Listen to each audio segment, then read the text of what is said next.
Hey, what's going on, chess fanatics? Hope everyone's doing well. I've got an exciting video for you guys today. We're going to take a look at the Chessnut Go.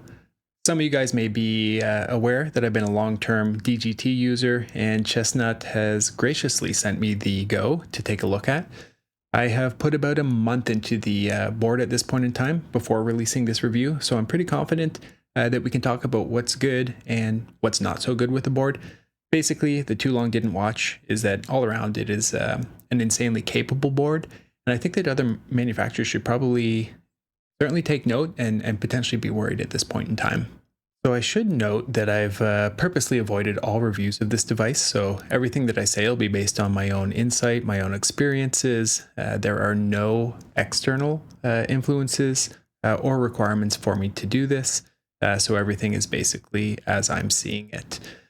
Okay, first things first. For those of you who do not know what an e-board does, basically it just allows you to wirelessly interface a chessboard to various programs. That could be applications, browser extensions, things along those lines. So you can record your games, or you can have it relay moves to chess servers like Lichess and Chess.com. Basically, it'll leave you with a PGN end of day, so you can import that into your software of choice for analysis. And a nice benefit is that you really don't even need to have your device out, so you can just sit and stare at the board. Basically, it has LED lights on it, and it lights up where your opponent is moving. And essentially, you can just make a move in response. Yeah, once you do that, it'll relay it back to the servers. And basically, it just continues to make sure that that interface is rock solid. And it's really been pretty pleasurable to utilize at this point in time. And certainly can't say that for all my experiences with e-boards. So the board's killer feature isn't even necessarily the functionality, though. Though it is great. Instead, I think it's the package that they put together. It's really thoughtfully designed with a great travel case, so you can just easily take it anywhere and play, as the name suggests, on the go. Most importantly, it really just works every time. I have yet to have any weird disconnects, which I'm thankful for, or unusual results, and I really can't say that about any of the other e-boards that I've used at this point in time. So I get the sense that they're taking cues from Apple, maybe in the way that they're focusing on the overall user experience and really trying to just make it as effortless as possible. And I think that that's probably a successful path for them. I think use case is super important. So how is it that I'm using this board? Well, mainly I use it as an analysis board and as a second board. So I bring it with me to events, for example. It's very easily transportable. It's kind of the whole point of it. And I've taken the board to the club, of course. And for those of you who do play in real life, you'll know that sometimes there's an uneven number of people, so somebody can be left out. This board's really been a hit and solved that problem. Basically, you can just fire it up. Some of the kids have gravitated towards it. They can play against the engine. They can also play on Chess.com or Lichess, for example, as the app actually supports all of that natively. But it's not just the kids who are interested. Many people, older adults, of course, were fascinated with the board. And a lot of them are looking to grab one for an analysis board as well. So it really seems to be a nice use case here. I've also used it just sitting on the couch, board on my legs, outside, and next to my computer desk, which is where it typically sits, to play games, go over lines, and just play against some of the AI opponents. Okay, so I guess I should talk about the features. Most people are probably most interested in that. So the board does have full piece recognition, so every piece identifies what it is, as opposed to just programmatically keeping track of where pieces are via software. This is an absolute in my mind. I really wouldn't entertain anything without it. As noted, it also comes with an amazing travel case, so huge advantage there. The pieces have magnets in the bottom, so they just don't fly off the board, basically. The pieces are quite light, and the magnets, of course, help secure them. I suspect if one were traveling, this would easily do the job of keeping the pieces on the board, maybe on a train or in a car, for example. For me, I live in a very windy city, and I have played with it outside and had no issues. So for me, that's a huge win. The dimensions are basically 9 inches by 10.5 inches. and it is incredibly thin. So it can just sit on any desk and take up little to no space. I think it really is. It really is the perfect size for study. Yeah, so this is not my first travel or analysis board. I have a small magnetic set that I got on Amazon, and it got pretty scratched and beaten around in my backpack. It's also opened up and spilled pieces all over, whereas the Chessnut Go has no such issue. Everything just has its place in the case, and it's just there for safekeeping. So it's really fantastic to see this. I'm also really glad that they did not make everything a separate purchase, but instead the kit is exactly that. It's a kit. It's ready to go as is. Buy it. You do not need to get any additional components. I think that that's a really wonderful thing because we're all pretty tired of maybe just having to continually buy accessories. So I've tested it with White Pawn and it worked very well. But the fact that Chessnut has their own app, that's kind of everything that I need. It works perfectly on iOS, which is really all that I'm asking for in today. I like to play games in real life, and I like to have those games be recorded. I also like to use it in online modes, of course, and the app allows for that. So what more could you want? They make it as effortless as possible. You open the app, you log in, and you connect the board. So I also see that they're actively developing a new application. And while I haven't had the courage to use that app yet, I suspect it'll be pretty great. I've had no issues with the current apps that they have. So for me, if it ain't broke, don't fix it. But, maybe in the future, depending on functionality, I'll make the switch. Cons. So there's no glaring issues that I've come across, so my cons are really relegated to the aesthetic realm. I think the board itself could have more contrast. So initially I thought it may have had like an opaque protective screen on, but it didn't. And I also put in my own little carrying cases for the pieces, but that's likely overkill. The board has space for them. I'll show you guys that. I just want to prevent rub points, and specifically I really just want to keep everything nicely compartmentalized so I can just bust out the white pieces, black pieces, get the board set up and get into it. But again, I would say that's not really any fault to the board. It really offers everything you need. It's just a little bit more maybe OCD on my end than anything else. So everything has been really minor. The piece recognition, I think the magnets could be a little bit stronger, but again, I know there's going to be some compromises with playability, I'm sure readability of the piece, all this type of stuff. So yeah, again, nothing's going to be perfect, but I think they've done a remarkable job.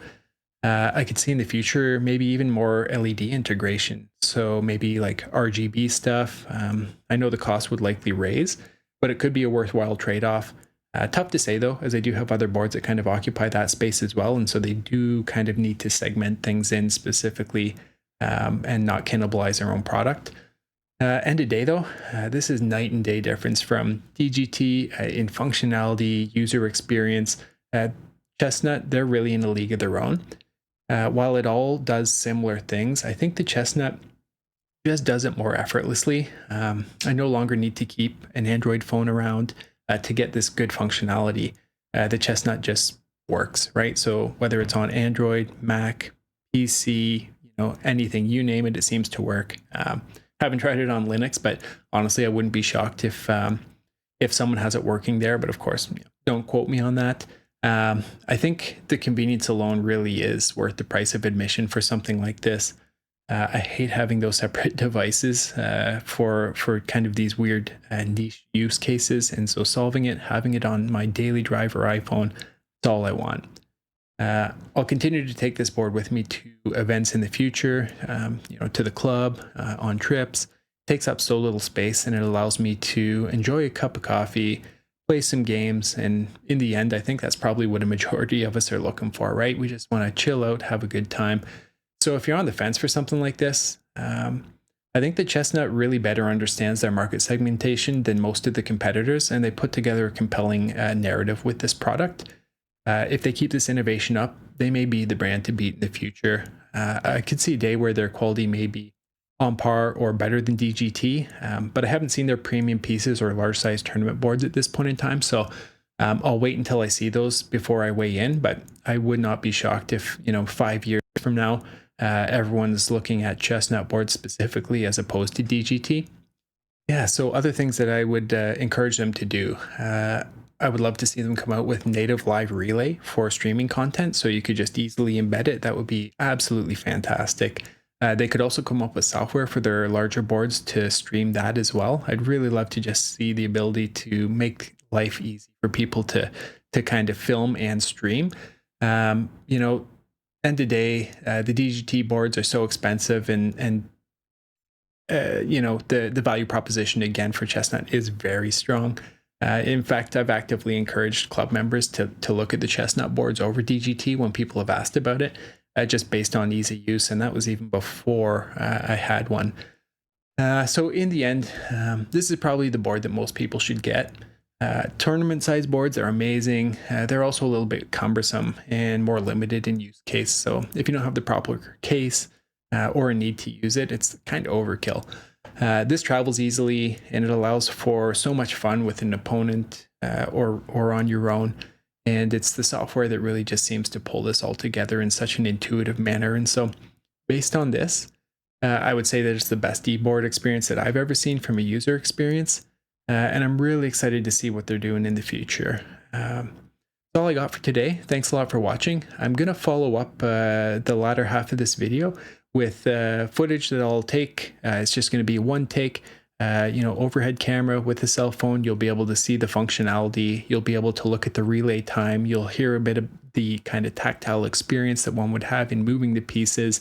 And I'll just play through a game against one of the bots, for example. All right, guys, here we are taking a look at the Chessnut Go. This is next to my older iPad Pro, so you can see that for a size reference. And I have never connected it to this board, so this is the first time for that. I'm going to just hit the power button. We'll turn it on. It's going to make a beep, and let's see. We can see Bluetooth. And if we click over here, it says Chestnut wants to use Bluetooth, so I'll hit allow. And hey, there we have it. So it is as easy as that.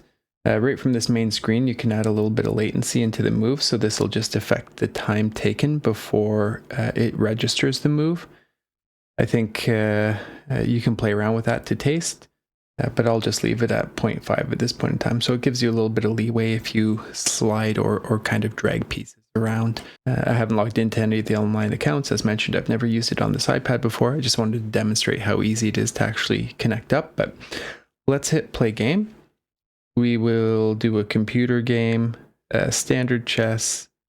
We will be white because that's the side that's kind of facing me here. And we'll select just level 1. And we'll give ourselves 5 minutes here just for a quick demo. So once we start, you can see the timer starting to scroll down over here. You can see the board displayed, and watch by the time I make the move to when it registers on the screen from a latency perspective.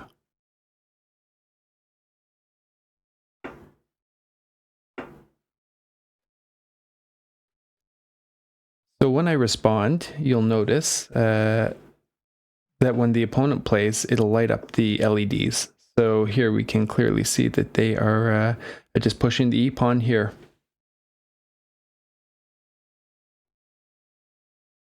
We'll develop the knight. They're going to capture. Now what if we make an illegal move?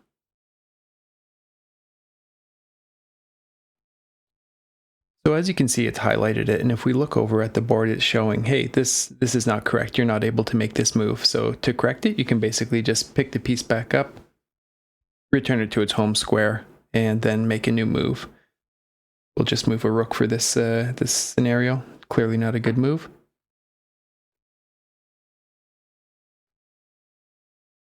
And maybe all of a sudden, you know, a piece flies off. And let's just show this example here. So we have 2 pieces that have flown off the board, and you know what, maybe this bishop has as well. And if we look at the board, you can see that those squares are all highlighted red, and the icon indicates, hey, there is essentially no piece where it should be. So what we'll do is we'll now put that bishop back. we'll put the rook back here, and looks like we have a pawn removed, so we'll put that back. And as you can see, it's re-registered on the iPad, and we're just good to continue the game. So in this scenario, we will push, just push the pawn up, and we'll see what our opponent's final move is, because we're going to wrap it up here. Okay. Yes, that kind of wraps things up here. Just kind of note there's a couple options, so I think you can go in and you can change kind of board settings, you can flip pieces, you can adjust the strength, you can resign. You can share, so you can copy, the FEN or the PGN, for example, into whatever kind of a program you prefer to use. And, I wish, actually, you know what, I can't do this. So if we resign, it'll say, do you want to resign? We'll hit confirm. And right from here, you're actually able to take a look, and you can click analysis. And what's going to happen now is it's going to allow you to put it into Lichess. Now, I'm not logged in because, again, I've never used this iPad with this device before. But basically, you can import the game, and then you can use Lichess for your analysis, or, of course, just export it out into a program of choice. That's kind of it for the Chessnut Go, guys. Thanks a lot for watching this. I hope you got some use out of it, and I'll see you tomorrow. Bye.